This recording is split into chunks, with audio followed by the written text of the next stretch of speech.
سامانه جامعه بندری که به کالا و به کالای ورودی از دریا و کالای ورودی از خشکی به بنادر سرویس خواهد داد. شرایطی رو فراهم میاره که انشاءالله با شفافیت کامل، با حد اکثر کیفیت، با هدف در واقع مناسب سازی خدماتی که در بندر برای صاحبان کالا و شرکت‌ها، مؤسسات و سازمان‌هایی که در ارتباط با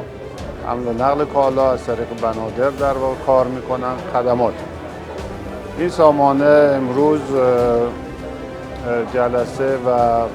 برنامه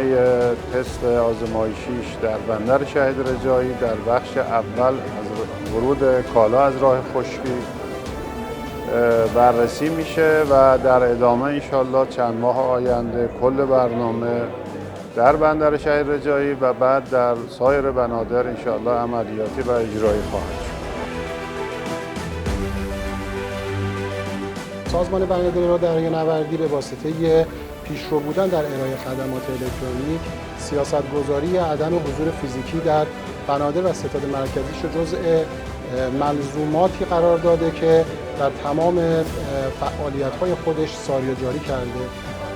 ایجاد و توسعه سامان یکپارچه عملیات بندری این موضوع رو محقق میکنه که تمام ذی‌نفعان مربوطه به خصوص مالکان کالا،